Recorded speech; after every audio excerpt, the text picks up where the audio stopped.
ہے سورہ توبہ یہ ایک واحد سورت ہے قرآن پاک کی جس کے شروع میں بسم اللہ نہیں لکھی گئی۔ باقی اس کے علاوہ 113 سورتیں جو قرآن کریم کی ہیں ہر سورت کے شروع میں بسم اللہ لکھی ہے۔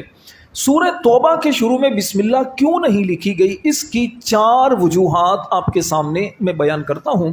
ایک وجہ تو یہ ہے تفسیر جلالین میں جو بیان فرمائی گئی کہ ہر سورت کے شروع میں بسم اللہ نازل ہوئی۔ جبریل علیہ السلام جب سورت لے کر آتے تو پہلے بسم اللہ بھی ساتھ لے کر آتے، لیکن جب سورہ توبہ نازل ہوئی تو اس کے ساتھ بسم اللہ نازل نہیں ہوئی۔ دوسری وجہ یہ ہے کہ نبی پاک علیہ السلام پر جب کوئی آیت یا کوئی سورت نازل ہوتی تو آقا کریم علیہ السلام اپنے صحابہ کو بتا دیتے، تو اپنے صحابہ کو بتاتے جو کاتب وہی صحابہ تھے تو اس آیت کو، اس سورت کو اس مقام پر رکھ دیتے تھے۔ جب نبی پاک علیہ السلام نے سورہ توبہ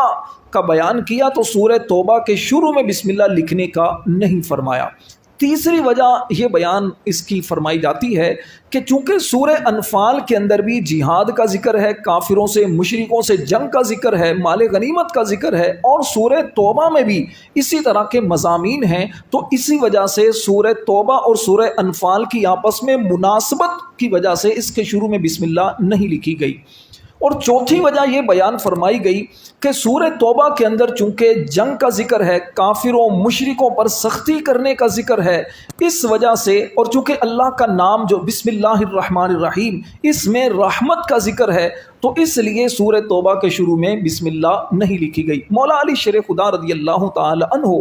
آپ فرماتے ہیں کہ بسم اللہ یہ امان ہے، اور سورہ توبہ جو ہے یہ امان اٹھانے کے لیے نازل ہوئی۔ یعنی سورہ توبہ کا اگر آپ آغاز دیکھیں تو آغاز کے اندر ہی اس بات کو بیان فرمایا گیا، براءۃ من اللہ ورسولہ الی الذین عاہدتم من المشرکین، یعنی اللہ تبارک و تعالی اور اس کے رسول مشرکوں سے بری ہیں۔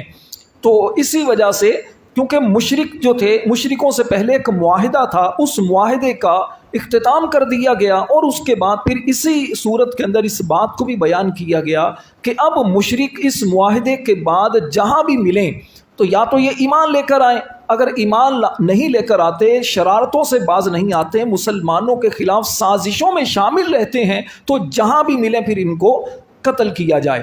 تو اس طرح سورہ توبہ کے اندر چونکہ سختیوں کا ذکر ہے تو اس وجہ سے اس کے شروع میں بسم اللہ نہیں لکھی گئی۔ سورہ توبہ کے ویسے 10 سے زیادہ نام ہیں، 2 نام سورہ توبہ کے مشہور ہیں۔ ایک توبہ، توبہ نام رکھنے کی وجہ یہ کہ اس سورت کے اندر کثرت کے ساتھ توبہ کا ذکر ہے، اس لیے اس کا نام سورہ توبہ ہو گیا۔ اور دوسرا نام ہے سورہ براءت، ٹھیک ہے، چونکہ اس کے شروع کے اندر ہی براءت کا لفظ آتا ہے، آزادی کا، کافر و مشرکوں سے بیزاری کا، تو اس لیے اس کا نام سورہ براءت رکھا گیا۔